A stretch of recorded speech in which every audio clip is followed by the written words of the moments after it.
Hello all and welcome back again. Rapid revision की series में हम लोग डिस्कस कर रहे हैं हमारा पेपर नंबर 2। और पेपर नंबर 2 में लास्ट क्लास में हम लोगों ने डिस्कशन शुरू किया हुआ था इंडस्ट्री ऑफ इंडिया से रिलेटेड डिस्कशन। कुछ क्वेश्चन हम लोगों ने डिस्कस किए हुए थे और आगे बढ़ेंगे और जो बचे हुए क्वेश्चन हैं उनको भी डिस्कस कर लेते हैं फटाफट। यहाँ पर जो हमारे पास में डिस्कशंस हैं दे आर वेरी लिमिटेड, क्योंकि जो टॉपिक है वो भी कहीं ना कहीं अपने आप में काफ़ी लिमिटेड है। जो थ्योरीज़ वगैरह यहाँ पर यूज़ की जा रही हैं वो बेसिकली पेपर नंबर 1 की ही मेनली यूज़ की जा रही हैं। तो जो भी आप आंसर लिखिएगा टू जस्टिफाई योर आर्ग्यूमेंट्स, उनमें आपको पेपर नंबर 1 के ही जो थ्योरीज़ हैं, जो इससे रिलेटेड जो कंसेप्ट हैं, उनको आपको यहाँ पर ले करके आना होगा, वही यहाँ पर लिखना होगा। तो चलिए फिर फटाफट जरा शुरू करते हैं। जो डाउट रहेगा आप लोग यहाँ पर चैट बॉक्स में अपने डाउट को लिखते रहिएगा, साइमल्टेनियसली आपके डाउट्स को भी लिया जाएगा। क्वेश्चन अगर देखते हैं तो सबसे पहला जो आपका सवाल यहाँ पर पूछा जा रहा है, this is something related with analyse the location and distribution and problems of cotton textile industry of India. अब देखिए यहाँ पर इंडस्ट्री को लेकर के कई तरीके के यहाँ पर क्वेश्चन बन सकते हैं। यहाँ पर इंडस्ट्री का नाम बदलिए, ऑटोमेटिकली आपका एक नया क्वेश्चन तैयार हो जाएगा। तो हर एक इंडस्ट्री को आप डिस्कस कर पाना देखिए थोड़ा सा मुश्किल होता है, बट जो मेन इंपॉर्टेंट और जो पास्ट ईयर में क्वेश्चंस पूछे गए हैं उनके हिसाब से जो भी इंडस्ट्रीज़ हैं उनको हम लोग डिस्कस कर लेंगे। अब यहाँ पर ज़रा समझिएगा क्या क्या चीज़ें पूछी गई हैं। तो सबसे पहले स्टार्ट करने से पहले कुछ यहाँ डिस्कशन कर लेते हैं, आंसर लिखने से पहले कुछ ज़रा जॉटिंग्स बना लेते हैं और फिर हम लोग ज़रा डिस्कस करते हैं कि क्या आंसर होगा। अब जैसे यहाँ पर बात किया जाए कॉटन टेक्सटाइल के बारे में है, तो कॉटन टेक्सटाइल के बारे में अब 3-4 चीज़ें रहेंगी। एक तो यहाँ पर जो कॉटन टेक्सटाइल है वो किस चीज़ पर बेस्ड होता है, मतलब जो यहाँ पर इंडस्ट्री लगाई जा रही है वो किस चीज़ पर बेस्ड है। तो हमें पता है यहाँ पर रॉ मटेरियल की मेन इंपॉर्टेंस होती है, रॉ मटेरियल की इंपॉर्टेंस है। रॉ मटेरियल के साथ साथ हमें यहाँ पर जिन चीज़ों की ज़रूरत पड़ेगी वो है स्पेशली द पावर सेक्टर। हमें यहाँ पर पावर की ज़रूरत होगी और पावर के साथ साथ हमें ज़रूरत होगी यहाँ पर जो मार्केट होगा। तो मैं यहाँ पर लिख दे रहा हूँ power, that means electricity, this is electricity, और साथ में मुझे ज़रूरत हो रही है मार्केट की। तो 3 चीज़ों पर ये मेनली बेस्ड है और स्पेशली इसमें से जो हमारा रॉ मटेरियल है ये काफ़ी ज़्यादा इंपॉर्टेंट रोल प्ले करने वाला है। अगर हम लोग कॉटन टेक्सटाइल के बारे में ही बात करें, कुछ यहाँ पर आपको हिस्ट्री ज़रूर पता होनी चाहिए कि कॉटन टेक्सटाइल की हिस्ट्री क्या रही है। और हिस्ट्री कहने का मतलब कि कॉटन टेक्सटाइल का इससे पहले इंडिया में क्या इंडस्ट्रियल सेटअप रहा था। तो हिस्ट्री में अगर आप जाएंगे तो यहाँ पर ऑटोमेटिकली आपको देखने को मिल रहा है कि इंडस वैली सिविलाइजेशन के दौरान से ही कॉटन टेक्सटाइल काफ़ी ज़्यादा इंपॉर्टेंट रोल प्ले करती थी। तो दिस इज़ कॉटन टेक्सटाइल। कई सारे प्रूफ हमें इंडस वैली सिविलाइजेशन के दौरान भी मिले हुए थे। इसके अलावा इनफैक्ट अगर बाद में भी बात करते हैं तो जब ब्रिटिशर्स आए थे या पोर्चुगीज़ आए थे या जो भी फॉरेन इन्वेडर्स आए थे, उन लोगों ने भी कॉटन को ही मतलब इम्पोर्टेंस दिया था। और कॉटन इंडस्ट्री हमारे यहाँ पर काफ़ी ज़्यादा फेमस भी थी और साथ में यूरोपियन मार्केट में काफ़ी ज़्यादा प्रमोट होने लग गई थी, काफ़ी ज़्यादा डिमांड होनी शुरू हो गई थी। तो हम ये बोल सकते हैं कि even in the British era यहाँ पर भी जो यूरोपियंस थे they were also very fascinated with respect to the cotton textile, और इनफैक्ट डिमांड भी काफ़ी ज़्यादा हो गई थी। अब ये कई सारे एरियाज़ थे उस समय के जो काफ़ी ज़्यादा इम्पॉर्टेंट थे, जैसे आपका बॉम्बे खुद हो गया, बॉम्बे का एरिया हो गया, गुजरात का इलाका हो गया, वेस्ट बंगाल का इलाका हो गया, प्लस उस समय जो आज की डेट का बांग्लादेश है वहाँ मतलब कि ढाका का एरिया हो गया। तो ये सब काफ़ी इंपॉर्टेंट हुआ करते थे as a part of cotton textile centres. फिर उसके बाद से धीरे धीरे यही जो हमारा पार्टीशन हो गया, इंडिपेंडेंस हो गया, इंडिपेंडेंस होने के बाद में फिर अल्टीमेटली इंडिया में जो कॉटन टेक्सटाइल है उसको डेवलप करने के ऊपर में इंपॉर्टेंट फोकस किया गया। मतलब यहाँ पर फोकस किया जा रहा है कि क्या क्या चीज़ें हो रही हैं। अब उसके बाद से तमाम चीज़ें की गई, तमाम लिंकेजेस वगैरह डेवलप किए गए और अल्टीमेटली अगर बात करें आज की डेट में क्या स्टेटस है, तो प्रेजेंट डे स्टेटस के बारे में अगर देखते हैं तो यहाँ पर मैं लिख दे रहा हूँ प्रेजेंट डे स्टेटस की, क्या प्रेजेंट डे स्टेटस चल रहा है। तो प्रेजेंट डे स्टेटस में अगर बात करते हैं तो कॉटन टेक्सटाइल काफ़ी ज़्यादा इंपॉर्टेंट हो गई है और ये अभी फ़िलहाल सेकेंड इन द वर्ल्ड है। इंडिया जो है सेकेंड इन द वर्ल्ड है इन टर्म्स ऑफ जो हमारा कॉटन टेक्सटाइल इंडस्ट्री है। अब यहाँ पर बहुत सारी चीज़ें होती हैं, जैसे आप एम्प्लॉयमेंट जनरेट कर पा रहे हैं इसके थ्रू, तो एम्प्लॉयमेंट भी जनरेट करने का एक तरीका बना हुआ है। प्लस साथ ही साथ में यहाँ पर प्रोडक्शन भी काफ़ी ज़्यादा हो रही है और प्रोडक्शन के साथ साथ यहाँ पर हम लोग एक्सपोर्ट भी बड़ा अच्छा कर ले जा रहे हैं। और इन तीनों में ही अगर बात करें क्या क्या चीज़ें हुई हैं, तो हमारे यहाँ पर जो मिल्स हुआ करते हैं, कॉटन टेक्सटाइल के जो मिल्स होते हैं, कॉटन के जो मिल्स वगैरह हैं, उसमें भी एक अच्छी खासी मतलब कह सकते हैं कि हमारा जो शेयर है वो बढ़ता ही जा रहा है।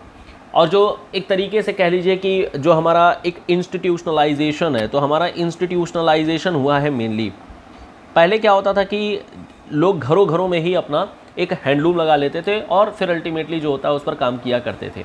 लेकिन धीरे धीरे अब ये पावर लूम में कन्वर्ट होते आ रहे हैं, पावर लूम्स में कन्वर्ट हो रहे हैं, लेकिन अभी भी हमें हैंडलूम्स वगैरह देखने को मिल जाते हैं। तो कहीं ना कहीं जो शेयर है वो पावर लूम का काफ़ी ज़्यादा बढ़ गया है, मतलब नियरली 85% जो है पावर लूम का अब कंट्रीब्यूशन हो गया है। 12.5% के आसपास हमें देखने को मिलता है हैंडलूम्स का, और जो बचा हुआ है वो मिल का देखने को मिल जाता है। स्पेशली अगर हम लोग बात करें किन एरियाज़ में पावर लूम है, तो पावर लूम्स हमें पावर लूम्स उन सारे एरियाज़ में देखने को मिलेगा जहाँ इंडस्ट्रियल सेटअप काफ़ी अच्छा है। जैसे आपका महाराष्ट्र का इलाका हो गया, गुजरात का इलाका हो गया, उत्तर प्रदेश का इनफैक्ट इलाका हो गया, यहाँ पर भी पावर लूम काफ़ी ज़्यादा है। तमिलनाडु हो गया, मध्य प्रदेश हो गया, वेस्ट बंगाल हो गया, तो इन इलाकों में मेनली हमें पावर लूम्स वगैरह देखने को मिल जाते हैं, which are very very advance and very very developed. Handloom के बारे में बात करें तो थोड़ा सा यह है, कहीं ना कहीं तमिलनाडु के एरिया में, उत्तर प्रदेश के एरिया में, असम के एरिया में, और कुछ पार्ट हमें महाराष्ट्र उड़ीसा के इलाके में भी देखने को मिल जाता है। तो ये आपको एक स्टेटस ज़रूर आइडिया होना चाहिए कि what is the status of power loom sector और the cotton textile industrial setup in India. तो ये तो हम लोगों ने बात कर लिया कि क्या क्या यहाँ पर हमें स्टेटस देखने को मिल रहा है। फिर आगे अगर बात किया जाए तो हमारे पास में जो मेन फंडा आता है वो आता है कि आखिर में जो हमारा ये इंडस्ट्रियल सेटअप है। अच्छा, यहाँ पर क्या है कि एक मैप आप लोग ज़रूर ध्यान रखिएगा, मैप ज़रूर ड्रॉ कर दीजिएगा। अब यहाँ पर अगर बात करें कि कौन कौन सी लोकेशंस यहाँ पर कॉटन टेक्सटाइल की आ जाती हैं, तो लोकेशन के बारे में अगर हम लोग देखें तो अब स्टेट्स तो हमें पता ही चल गए हैं, लेकिन इसमें जो लोकेशन होगी कहीं ना कहीं वो वेबर इंडस्ट्री के हिसाब से डेवलप हो रही होगी। ये हो गया जो हमारा प्राइमरी, एक तरीके से बोल देते हैं प्राइमरी लोकेशन बेस्ड इंडस्ट्री हुआ। दिस इज़ प्राइमरी है actually, this is primary location based. अब ये जो प्राइमरी लोकेशन बेस्ड होगी वो हमारे मार्केट और जो रॉ मटेरियल इन दोनों को देख करके फिर अल्टीमेटली इस्टेब्लिश की जाती है। लेकिन इसके अलावा कहीं ना कहीं जो लोकेशन है उसमें हिस्टोरिकल रीज़न भी काफ़ी ज़्यादा इम्पॉर्टेंट रोल प्ले करते हैं। तो हिस्टोरिकल रीज़न हो गए, प्लस इसके अलावा जोग्राफिकल रीजंस भी कई सारे हैं जिनके बेसिस पर हमारी लोकेशंस सेटअप होती हैं, जोग्राफिकल रीज़न हो गए। और यहाँ पर दूसरा जो इम्पॉर्टेंट है वो है फॉरवर्ड और बैकवर्ड लिंकेजेस का, फॉरवर्ड एंड बैकवर्ड लिंकेजेस का। और ये जो फॉरवर्ड एंड बैकवर्ड लिंकेजेस हैं इसमें हमारे कई सारे मॉडल्स आ जाते हैं, इसी वजह से इसका नाम लिखा जा रहा है। इनफैक्ट यहाँ आप शुरुआत कर सकते हैं cumulative causation theory, that is Gunnar Myrdal के कंसेप्ट से। आप गुरनार मेडल के कंसेप्ट से शुरू कर सकते हैं, मेडल या फिर फ्रीडमैन की जो कोर पेरिफेरी मॉडल है, इस फ्रीडमैन के कंसेप्ट को लेकर के, इन दोनों के ही कंसेप्ट को लेकर के अल्टीमेटली आगे बढ़ सकते हैं। और इन्हीं दोनों कंसेप्ट के बेसिस पर हम लोग ये कह सकते हैं कि हमारे पास ग्रोथ पोल और ग्रोथ सेंटर, जैसे कि पेरुवेक्स का मॉडल हो गया, तो दिस इज़ पेरुवेक्स का मॉडल हो गया, या फिर बोडे विले का मॉडल हो गया, इन लोगों के जो growth pole and growth centres हैं वो डेवलप होते आ रहे हैं। तो लोकेशन कहीं ना कहीं इन सारी चीज़ों पर ही बेस्ड होने वाली है। अब यहाँ पर जब हम आंसर लिख रहे होंगे तो लोकेशन को दिखाने के लिए you need to write about the locations of raw material. तो सबसे पहले आप लोकेशंस ऑफ रॉ मटेरियल के बारे में बता दीजिए कि जो कॉटन एरिया है वो कहाँ कहाँ पर मिलता है। तो रॉ मटेरियल का इलाका कहाँ पर होगा? ऑब्वियसली जो हमारी ब्लैक सॉइल एरिया है, वहाँ पर हमें प्राइमरली जो रॉ कॉटन है वो देखने को मिल जाएगा। लेकिन इसके अलावा ट्रांसपोर्टेशन है, फॉरवर्ड एंड बैकवर्ड लिंकेजेस है, जिसके बेसिस पर हम लोग बोल सकते हैं कि कहीं ना कहीं जो इलाका है, जो हमारा रॉ मटेरियल है वो डिस्ट्रीब्यूट हो जाएगा, आगे बढ़ जाएगा। लार्जली जो सेंटर्स आप लिख सकते हैं, जैसे अहमदाबाद का इलाका हो गया, अहमदाबाद हो गया जो गुजरात में, सिमिलरली इसी तरीके से कोयम्बटूर का इलाका हो गया, ये सब आपको याद रखिएगा। नागपुर का इलाका हो गया, दिस इज़ नागपुर का इलाका हो गया, इंदौर का इलाका हो गया, ये सब रॉ कॉटन के लिए नामी गिरामी एरियाज़ हैं, इनका नाम आप लोग ध्यान रखिएगा। दूसरा हमारे पास आ जाएगा लोकेशन ऑफ मार्केट को लेकर के। So this would B location of market को लेकर के हम लोग ज़रा बातें कर लेते हैं, मार्केट कहाँ कहाँ पर ज़्यादा है। अब सीधी सी बात है, मार्केट का मतलब ये हो गया, पहली बात तो जो कॉटन है this would be very very demanding in the area where the population level is very high. तो जहाँ जहाँ पर भी पॉपुलेशन काफ़ी ज़्यादा होगी वहाँ पर तो डिमांड होनी ही होनी है, सीधी सी बात है, ज़्यादा रहेगा तो चीज़ें ज़्यादा ऑब्वियसली होती ही जाएंगी। अब यहाँ पर जो हमें जो कॉटन की फोकस इलाका रहेगा वो मेनली ट्रॉपिकल एरिया में ही मेनली रहेगा। तो ट्रॉपिकल क्लाइमेट एरिया ये प्रेफर करेगा कि वो कॉटन के, जैसे सीधी सी बात है, गर्मी होती है, कॉटन आपको पहनने को बोला जाता है कि गर्मी हो रही है कॉटन पहन लो। तो कहीं ना कहीं जो ट्रॉपिकल क्लाइमेट जोग्राफिकल जोन्स हैं, दिस आर जोग्राफिकल जोन्स हैं, यहाँ पर भी ये काफ़ी ज़्यादा जोग्राफिकल जोन्स काफ़ी ज़्यादा डिमांडिंग रहेगा। तो हम लोग यहाँ से एक्सपोर्ट भी कर सकेंगे, जैसे जो भी ट्रॉपिकल क्लाइमेट के इलाके हैं वहाँ पर हम लोग इनको इम्पोर्ट मतलब एक्सपोर्ट भी कर सकेंगे। तीसरा हमारे पास में लोकेशन को डिसाइड करने के लिए location with respect to labour work. अब देखिए लेबर वर्क का मतलब ये होता है कि दो तरीके के लेबर होते हैं, एक होते हैं जो वहाँ लोकलाइज्ड होते हैं और दूसरे होते हैं जो माइग्रेटेड होते हैं। इंडिया में माइग्रेटेड पीपल ज़्यादा हैं। अगर हम कॉटन के बारे में बात करते हैं तो इंडिया में माइग्रेटेड पीपल लोगों की संख्या ज़्यादा है। तो अब ये जो संख्या है basically they are cheap labour, ये दूसरे इलाकों में जाते हैं और सस्ते में लेबर अवेलेबल हो जाते हैं और इसी वजह से आसानी से हम लोग कह सकते हैं कि कहीं ना कहीं जो हमें चीज़ें हैं वो ऐसे देखने को मिल जाती हैं। इन सब के पीछे जो कारण है वो है inertia, the problem of inertia, geographical inertia बोल सकते हैं यहाँ पर।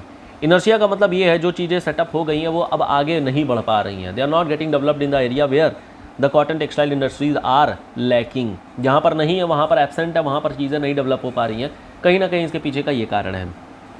हालांकि इस इनर्शिया को अब ओवरकम किया जा रहा है विथ डिसेंट्रलाइजेशन के ज़रिए कहीं ना कहीं इन सारी चीज़ों को अब मतलब हटाया जा रहा है, पावर लूम्स वगैरह लगाए जा रहे हैं और सेटअप किया जा रहा है, जिससे कि चीज़ें अब कहीं ना कहीं अब ज़्यादा बढ़ते जा रही हैं। अब यहाँ पर जब हम लोग लोकेशन के बारे में बात कर ले रहे हैं तो अगला जो पार्ट यहाँ पर पूछा जा रहा है वो है डिस्ट्रीब्यूशन को लेकर के। अब डिस्ट्रीब्यूशन के बारे में बात करेंगे तो सीधी सी बात है, हमें वो बताना पड़ेगा कि कहाँ कहाँ पर ये इंडस्ट्रियल सेटअप हमें देखने को मिल रहा है। तो डिस्ट्रीब्यूशन के बारे में आ जाइए तो यहाँ पर आप एक मैप भी बना सकते हैं प्लस साथ में एक टेबल भी बना सकते हैं, जो भी आप बनाना चाहें वहाँ बना सकते हैं। आपको ये दिखा देना है कि कौन कौन से एरियाज़ हैं। अब यहाँ पर जो गुजरात और महाराष्ट्र के इलाका है ये सबसे ज़्यादा मेन इंपॉर्टेंट जोन यहाँ पर बन करके रखा हुआ है। इनफैक्ट ये बोल सकते हैं कि these areas are witnessing high growth pole centres and growth centres यहाँ पर बहुत ज़्यादा देखने को मिल जाते हैं। इनफैक्ट महाराष्ट्र में अगर बात करें तो कई सारे इलाके हैं, जैसे आपका मुंबई का इलाका हो गया, या फिर आपका सोलापुर का इलाका हो गया, नागपुर का इलाका हो गया, पुणे का इलाका हो गया, फिर आपका कोल्हापुर का इलाका हो गया। इन इलाकों में बहुत ज़्यादा फेमस है जो हमारा कॉटन टेक्सटाइल है। गुजरात के बारे में अगर बात करते हैं तो यहाँ पर भी आप बता सकते हैं, जैसे अहमदाबाद का इलाका हो गया, सूरत का इलाका हो गया, ठीक है, भड़ोच हो गया, सो दिस इज़ भड़ोच हो गया, बड़ोदरा हो गया, सो दिस इज़ बड़ोदरा हो गया, भावनगर हो गया, एटसेट्रा एटसेट्रा। कुछ पार्ट हमें और देखने को मिल जाते हैं इन तमिलनाडु में भी अच्छा खासा इंडस्ट्रियल सेटअप हो रखा है। यहाँ पर भी कई सारे एरियाज़ हैं, जैसे कोयम्बटूर का इलाका हो गया, so this is Coimbatore, Madras का इलाका हो गया, मदुरई का इलाका हो गया। इन इलाकों में भी हमें इंडस्ट्रियल सेटअप अच्छा खासा देखने को मिल जाता है। उत्तर प्रदेश में अगर बात किया जाए तो यहाँ पर भी जैसे कानपुर का इलाका, कानपुर तो इनफैक्ट हब बोला जाता है। इसके अलावा मोदी नगर जो कि आपका गाज़ियाबाद के एरिया में पड़ जाता है, अलीगढ़ का इलाका हो गया, आगरा का इनफैक्ट इलाका हो गया, आगरा, इटावा का हो गया, इटावा में तो खैर काफ़ी चीज़ें मिल जाती हैं, मेरठ हो गया। इन इलाकों में हमें देखने को मिल जाता है। समदर पार्ट में इसी तरीके से अगर आप बात करें तो वेस्ट बंगाल के इलाके में भी आप बता सकते हैं। तो वेस्ट बंगाल में इनफैक्ट बहुत ज़्यादा ही कॉटन के क्लोथिंग्स देखने को मिल जाते हैं और इसके पीछे का रीज़न है, यहाँ पर जो कारण है वो हिस्टोरिकल रीज़न। स्पेशली कलकत्ता का इलाका हो गया, basically this is not Calcutta, Kolkata ही है ये, तो कोलकाता का इलाका हो गया, या इसी तरीके से आपका हावड़ा का इलाका हो गया, तो सेरामपुर का इलाका हो गया। तो ये सब जो इलाके हैं यहाँ पर हमें कॉटन टेक्सटाइल बड़े ही डेवलप्ड फॉर्मेट में देखने को मिल जाते हैं। मध्य प्रदेश में इसी तरीके से आइए, इंदौर का इलाका हो गया, ग्वालियर हो गया, भोपाल हो गया, रायपुर हो गया, इन इलाकों में हमें देखने को मिल जाता है। सिमिलरली इसी तरीके से कुछ पार्ट अगर आप कर्नाटका के बारे में बात करना चाहें तो बेंगलोर का इलाका हो गया, ठीक है, मैसूर का इलाका हो गया, तो इन इलाकों में भी हमें देखने को मिल जाता है। तो एटसेट्रा करके मैं यहाँ पर सॉर्ट आउट कर दे रहा हूँ। यहाँ पर आप करेंगे ये कि एक मैप भी आप ड्रॉ करके दिखा देंगे कि कहाँ कहाँ पर कौन कौन सी लोकेशन पर हमें कॉटन टेक्सटाइल इंडस्ट्री सेटअप देखने को हमें मिलता है। डिस्ट्रीब्यूशन के बाद में लास्ट पार्ट हमारा आ जाता है इस क्वेश्चन का प्रॉब्लम्स को लेकर के, कि आखिर में क्या क्या प्रॉब्लम्स हमें देखने को मिल रही हैं। अब देखिए यहाँ पर कई सारी प्रॉब्लम्स हैं। इनफैक्ट यहाँ पर ज्योग्राफिकल के साथ साथ कई सारे और भी प्रॉब्लम्स हमें देखने को मिल जाती हैं। जैसे एक प्रॉब्लम तो सबसे बड़ी ये है, वो है ज्योग्राफिकल प्रॉब्लम। ज्योग्राफिकल प्रॉब्लम में दिक्कत ये आती है, जैसे जो हमारे पास में कॉटन होता है, यार्न जिसको बोलते हैं, जो धागा होता है, उस धागे के साथ में दिक्कत ये आती है कि अगर क्लाइमेट ह्यूमिड नहीं है तो ड्राई होने के कारण से वो टूट जाता है, तो इस कारण से बड़ा ही दिक्कत आ जाता है। तो कहीं ना कहीं रॉ कॉटन और क्लाइमेट के बीच में जो रिलेशनशिप है, उस रिलेशनशिप के कारण से कहीं ना कहीं चीज़ें लॉस हो जाती हैं। फिर इसी तरीके से रॉ कॉटन की जो होती है प्राइसिंग सिचुएशन काफ़ी ज़्यादा होती जा रही है, मतलब ये धीरे धीरे काफ़ी ज़्यादा कॉस्टली होते जा रहा है। हमें बाहर से इंपोर्ट तक करना पड़ जा रहा है, तो इंपोर्ट करना भी पड़ जा रहा है because again the availability is not there in India, उतनी ज़्यादा नहीं हो पा रही है। फिर उसके बाद से पावर की प्रॉब्लम हमें देखने को मिल रही है। पावर हो गई इलेक्ट्रिसिटी, जिसको हम लोग बोल सकते हैं पावर इलेक्ट्रिसिटी, बहुत ज़्यादा कंज्यूमिंग है, पूरी इंडस्ट्री इलेक्ट्रिसिटी पर ही सेटअप है। तो अगर जो पावर कट्स वगैरह होते हैं उन कारण से कहीं ना कहीं ये जो इंडस्ट्री है वो बहुत ज़्यादा शट डाउन हो जाती है। फिर इसके अलावा मशीनरी प्रॉब्लम है, मशीनरी इनफैक्ट अभी भी कई जगहों पर हैंडलूम हाथ से बनाया जाता है। अब ये हैंडलूम को हम लोग पावरलूम के साथ में हम लोग शिफ्ट कर रहे हैं, लेकिन दिक्कत ये आ रही है कि मॉडर्नाइजेशन होने के कारण से जो इंडस्ट्री जो मैकेनाइज्ड हैं, जो मशीनें हैं वो ऑब्सोलीट होती जा रही हैं। तो हमारे पास में ऑब्सोलीट मशीनरी है। अब ऑब्सोलीट मशीनरी के साथ दिक्कत ये आ रही है कि अगर हम इसको चेंज भी करते हैं तो बहुत ज़्यादा ये कॉस्टली अफेयर है, और कॉस्टली होने के कारण से हर एक जो मशीन है उसको चेंज नहीं किया जा सकता है। इसके अलावा हमारे पास में लेबर प्रॉब्लम होती है, लेबर प्रॉब्लम भी हमें देखने को मिल रही है। अब जैसे क्या है कि माइग्रेशन उतना अच्छा अब कॉटन को लेकर के नहीं है, लोग जा तो ज़रूर रहे हैं बट अब सर्विसेज ओरिएंटेड हो गए हैं, मतलब सेलिंग करने के लिए मेनली जा रहे हैं या फिर मिडिल मैनशिप करने के लिए आ रहे हैं। कोई ऐसा बीच में चीज़ नहीं आ गया है कि मैन्युफैक्चरिंग के लिए लोग आ रहे हैं। दूसरी चीज़ स्किल्ड नहीं है, अनस्किल्ड हो गए हैं। तो अनस्किल्ड होने के कारण से भी कहीं ना कहीं एक प्रॉब्लम हमें देखने को मिल रही है। तो कई सारी प्रॉब्लम्स हैं। बाकी इसके अलावा कंपटीशन है आपस में, कंपटीशन वो भी डोमेस्टिक है, चलिए ठीक है, डोमेस्टिक तो काम चल जाएगा, लेकिन इंटरनेशनल भी है, ये भी बड़ी दिक्कत वाली बात है। तो ये सब आपस में होने के कारण, क्योंकि चाइनीज़ गुड्स ने कहीं ना कहीं जो मार्केट है उसको कवर कर लिया है, तो इस कारण से जो पॉलिस्टर बेस्ड कपड़े हैं उसकी जगह पर कॉटन सस्ता भी पड़ जाता है पॉलिस्टर, प्लस साथ में उस पर सिलवटें नहीं आती हैं, आसानी से पहना जा सकता है, लॉन्ग ड्यूरेबल होती है, लंबे समय तक चल जाती हैं। तो ये सब चीज़ें हो जाती हैं जिसके कारण से हम लोग बोल सकते हैं कि कॉटन कहीं ना कहीं अपने आप में एक बड़ा ही प्रॉब्लम फेस कर रहा है। तो ये तो हो गया पूरा का पूरा जो क्वेश्चन से रिलेटेड कंटेंट है वो हम लोगों ने डिस्कस कर लिया। अब ज़रा देख लेते हैं कि आखिर में सवाल को लिखा कैसे जाए। सबसे पहले तो आप इंट्रोडक्शन लिखेंगे। इंट्रोडक्शन में आप सिंपली यहाँ डिफ़ाइन कर दीजिएगा इंडस्ट्रियल सेटअप कैसे होता है। इंडस्ट्रियल सेटअप कैसे होगा, ऑब्वियस सी बात है, मैन्युफैक्चरिंग है तो मैन्युफैक्चरिंग जो होगी वो अपने अलग अलग चीज़ों पे डिपेंडेंट होती है। जैसे कुछ होते हैं जो रॉ मटेरियल बेस्ड होते हैं, कुछ होते हैं जो मार्केट बेस्ड होते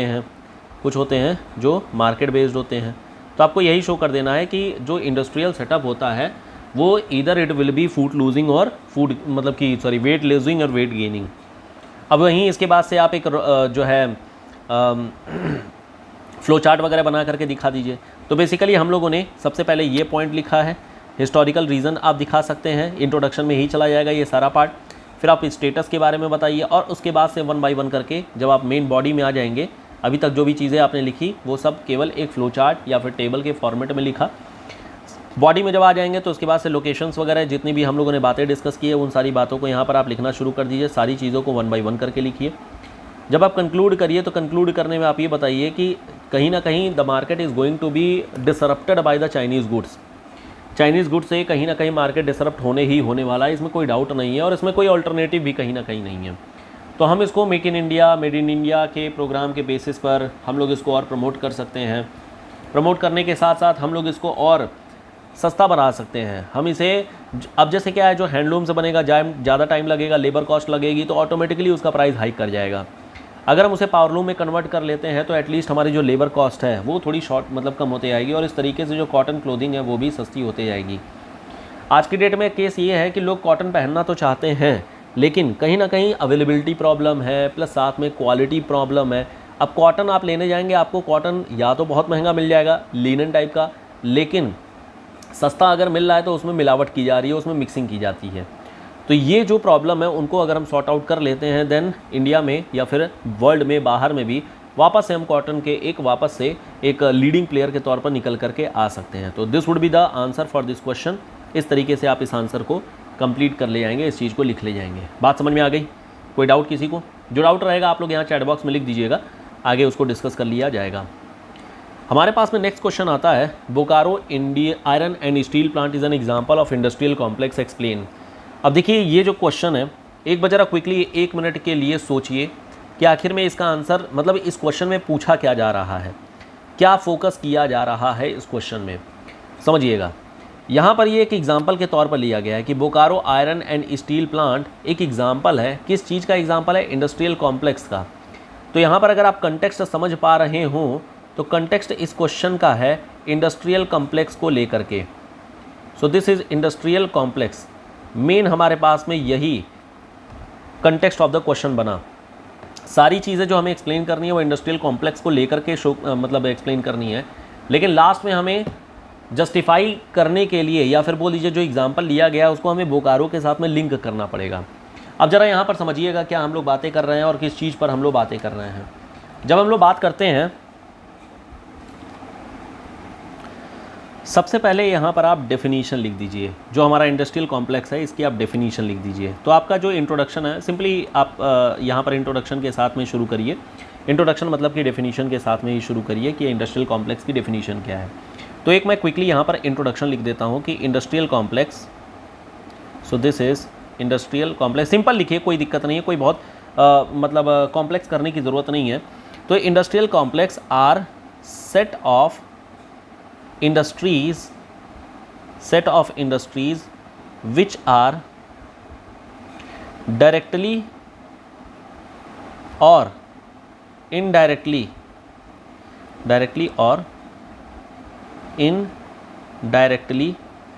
linked with each other through forward and backward linkages। अब देखिए थोड़ा सा स्टेटमेंट लंबा हो गया है और हमेशा आप लोगों को यही सजेस्ट किया जाता है कि छोटे स्टेटमेंट लिखा करिएगा, ठीक है। हालांकि ये फिर भी ठीक है, चलता है, इतना ज़्यादा बड़ा लंबा नहीं हो गया है, लेकिन हमेशा स्टेटमेंट जो है वो छोटे रखिएगा, ज़्यादा बढ़िया रहता है, ठीक है। इसके आगे चाहे तो आप लिख सकते हैं these industrial complexes are geographically localized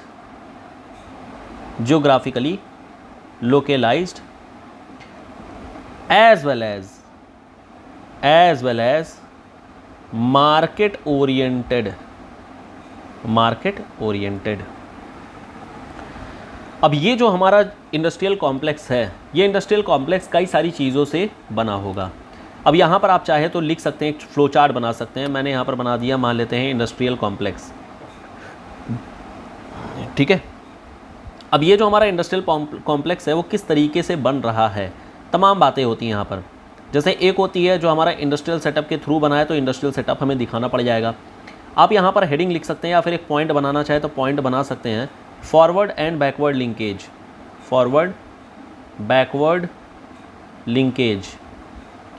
अब इस फॉरवर्ड बैकवर्ड लिंकेज में हमारे पास में दो मॉडल है जिसका नाम आप लोग यहाँ लिख दीजिएगा। एक हमारे पास में है cumulative causation theory, this is cumulative causation theory.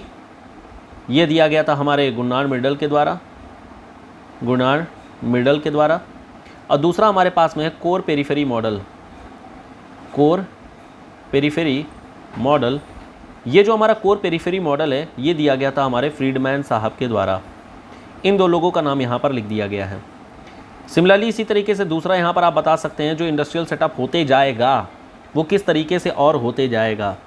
तो इंडस्ट्रियल सेटअप के लिए हमें यहाँ पर देखने को मिलता है ग्रोथ पोल और ग्रोथ सेंटर का development, growth pole and growth centre का डेवलपमेंट। अब इसके लिए हमारे पास में अगेन दो मॉडल आ जाते हैं। एक हमारे पास में आ जाता है पेरुएक्स मॉडल और दूसरा मॉडल आ जाता है बोडे-विले मॉडल। एक और चीज़ आ जाती है वो है प्रॉफिट ओरिएंटेड, किस तरीके से प्रॉफिट कनेक्शन वगैरह किया जाएगा, तो प्रॉफिट बेस्ड। अब जो हमारा प्रॉफिट बेस्ड है इसके लिए हमारे पास में हालांकि बहुत सारे मॉडल हैं, दो मॉडल का नाम केवल ध्यान रखिएगा, एक है स्मिथ का मॉडल और दूसरा है पैलेंडर मॉडल। तो ये सारी चीज़ें आप यहाँ पर अब आप लिख सकते हैं और कोई प्रॉब्लम एज सच नहीं होनी चाहिए। You have to write all these thing. समझ में आया क्या चीज़ है? तो ये हम लोगों ने यहाँ पर देख लिया कि कौन कौन सी चीज़ें आ रही हैं whenever there will be a development of industrial complex। कई तरीके की इंडस्ट्रियल कॉम्प्लेक्स हो जाती है। अब इनफैक्ट आप लोगों एक और दिन हम लोग डिस्कस कर रहे थे उसमें ये चीज़ें आ गई थी, जैसे एसईजीज वगैरह भी जो होते हैं जो हमारे पास में SEZs होते हैं या एक्सपोर्ट प्रोसेसिंग जोन्स होते हैं, ये सब भी इसी इंडस्ट्रियल कॉम्प्लेक्स का ही पार्ट होता है। बात समझ में आ गई क्या चीज़ है? ठीक है। अब यहाँ पर जो मेन मुद्दा आ रहा है वो है क्वेश्चन इस चीज़ का कि Bokaro steel iron and steel plant को लेकर के। तो सारी चीज़ें यही रहेंगी, बस हमें ये जो लिंकेजेस वगैरह हैं उनको यहाँ पर बस दिखा देना है, दैट्स इट। आंसर हो गया आपका तैयार। समझ आया क्या चीज़ है? अब देखिए, जो हमारे पास में Bokaro iron and steel plant है, अब उसको हमें एग्जाम्पल के तौर पर हमें दिखाना है। तो यहाँ पर आप एक स्टेटमेंट लिख सकते हैं कि Bokaro iron and steel plant is an example of this industrial complex। अब आपको इस आर्ग्यूमेंट को जस्टिफाई करना है। तो जस्टिफाई करने के लिए चीज़ें तो हम लोगों ने देख ली है कि लिखना क्या क्या है।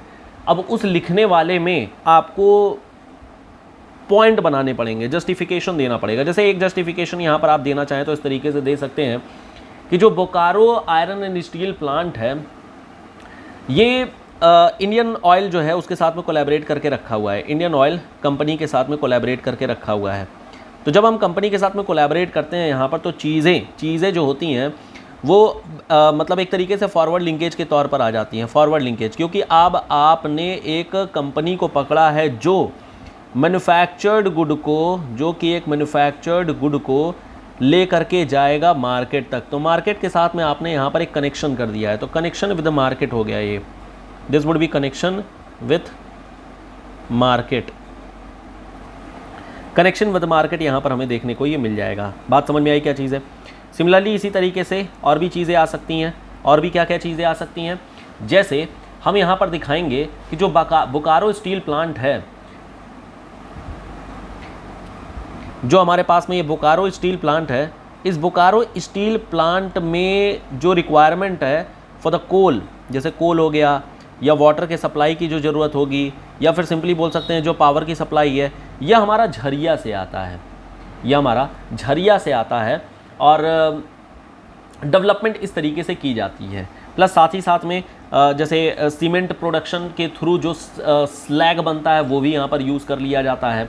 प्लस साथ में हमारे पास में जो पावर सप्लाई है दामोदर से भी आ जाती है, सेल से भी आ जाती है। तो ये हमारे पास में जितने भी डेवलपमेंट हैं, चाहे वो रॉ मटेरियल को लेकर के हो, चाहे वो पावर इलेक्ट्रिसिटी को लेकर के हो, या फिर चाहे वो मार्केट को लेकर के हो, इन सारी चीज़ों में हमें कहीं ना कहीं एक फॉरवर्ड और बैकवर्ड लिंकेज देखने को मिल रही है। फॉरवर्ड एंड बैकवर्ड लिंकेज देखने को मिल रही है। और इस फॉरवर्ड और बैकवर्ड लिंकेज के थ्रू ही कहीं ना कहीं ये हमारा धीरे धीरे एक इंडस्ट्रियल कॉम्प्लेक्स तैयार होते जाएगा। अब यहाँ पर कहानी ख़त्म नहीं हुई, ध्यान से सुनिएगा। अब जैसे मान लेते हैं कि जब हम बोकारो स्टील प्लांट के बारे में बात कर रहे हैं, तो ये हमारा स्टील प्लांट बन गया। चलो ठीक है, स्टील प्लांट हमारा बन गया। अब इस स्टील प्लांट पर बेस्ड हमारे पास में कई सारे छोटे छोटे इंडस्ट्रियल सेटअप भी बनेंगे। इस इंडस्ट्रियल सेटअप में जैसे कोई पाइप बनाने का काम कर रहा होगा, कोई लोहे की कुछ और बना रहा होगा, या स्टील के आपके कई सारे प्लेट वगैरह बनाए जाते हैं। तो इस तरीके के हमारे पास में यहाँ पर कई सारे छोटे और बड़े इंडस्ट्रीज सेटअप होते जाएंगे। एंड दिस इज हाउ कि जो हमारा ये कॉम्प्लेक्स है, ये जो हमारा इंडस्ट्रियल कॉम्प्लेक्स है, वो दो तरीके में डेवलप कर रहा है। एक तो हमारा जो Bokaro iron and steel plant है, आयरन एंड स्टील प्लांट जो है वो हमारा एक बैकवर्ड लिंकेज के थ्रू कनेक्ट होकर के रखा, मतलब एक बैकवर्ड लिंकेज के थ्रू हमारा एक इंडस्ट्रियल कॉम्प्लेक्स बना रहा है। प्लस साथ में एक फॉरवर्ड लिंकेज के थ्रू हमारा एक मतलब कॉम्प्लेक्स बना रहा है, लिंकेज। This is linkage. अब फॉरवर्ड क्या होता है, बैकवर्ड क्या होती है? फॉरवर्ड का मतलब ये होता है जहाँ पर आप इस इंडस्ट्री से निकलने के बाद में जो भी फाइनल गुड होगी उसकी आप प्रोसेसिंग करेंगे, उसकी आप आगे कुछ मॉडिफिकेशन करेंगे और नई चीज़ मार्केट में लेकर के आएंगे। मॉडिफिकेशन करके कोई नई चीज़, न्यू प्रोडक्ट आपका मार्केट में आएगा। जैसे आपका पाइप हो गया, या फिर स्टील की प्लेट हो गई, या फिर लोहे का गेट हो गया, कुछ हो गया, ये सारी चीज़ें आ जाती हैं। जब हम बैकवर्ड लिंकेज के बारे में बात करते हैं तो ये एक तरीके से development of the final good होगी। This is development of final good. अब यहाँ पर फाइनल गुड के तौर पर हमारा आयरन एंड स्टील इंडस्ट्री है। और इस डेवलपमेंट के दौरान में हमारे पास में क्या क्या चीज़ें होंगी? इस डेवलपमेंट के दौरान में हमारे पास में आ जाएगा raw material, this is raw material plus electricity plus water supply etcetera. तो ये हमारे पास में जो चीज़ें होंगी वो एक अलग सेटअप बना रही होंगी, ये एक अलग सेटअप बना रही होंगी। और ओवरऑल सेंस में अगर हम देखते हैं तो ओवरऑल सेंस में हमारा एक ओवरऑल इंडस्ट्रियल कॉम्प्लेक्स बन करके तैयार होते जा रहा है। तो ये चीज़ होगी जो आपको लिखनी होगी आपके इस आंसर में, ये चीज़ें होंगी जो दिखानी होगी आपको इस पूरे पार्ट में। Is it clear? बात समझ में आ गई क्या चीज़ है? लिख ले जाएंगे इस क्वेश्चन को। एक हमारे पास में और क्वेश्चन है, explain the new industrial policy in India. इसको आप लोग खुद से करिएगा और मेरे ख्याल से ये एक आसान सा क्वेश्चन है, ज़्यादा कुछ खास है नहीं। इंडस्ट्रियल पॉलिसी को लेकर के आपको दिखाना है, वेरी स्ट्रेट फॉरवर्ड, और शॉर्ट वीडियो में इसकी हम लोग डिस्कशन भी कर लेंगे तो यहाँ पर चीज़ें हो जाएंगी। ठीक है, चलिए फिलहाल यहाँ स्टॉप करते हैं। कुछ कारण था जिसके कारण से कल क्लास नहीं हो पाई थी और आज भी लाइव नहीं हो पा रही है, और कल भी आपकी लाइव क्लास नहीं हो पाएगी, लेकिन संडे ऑनवर्ड्स आपकी संडे को भी नहीं हो पाएगी, मंडे ऑनवर्ड्स आपकी क्लास लाइव हो जाएंगी। और अभी इस बीच में 3-4 दिन जो भी है आपकी है, 3 दिन बेसिकली है, इन 3 दिनों में आपकी इसी तरीके से रिकॉर्डेड क्लास होगी और चीज़ें कंप्लीट कर दी जाएंगी, सो डोंट वरी। और फिर हम लोग लाइव क्लास, शॉर्ट वीडियो, सब कुछ वगैरह मंडे से जैसे हमारा यूजुअली होता है वैसे ही हम लोग शुरू कर देंगे। चलिए फिलहाल यहाँ स्टॉप करते हैं, जहाँ पर डाउट रहेगा वो आप लोग पूछ लीजिएगा। बाकी हम लोग मिलेंगे नेक्स्ट वीडियो में। Till then good bye, thank you so much, bye bye.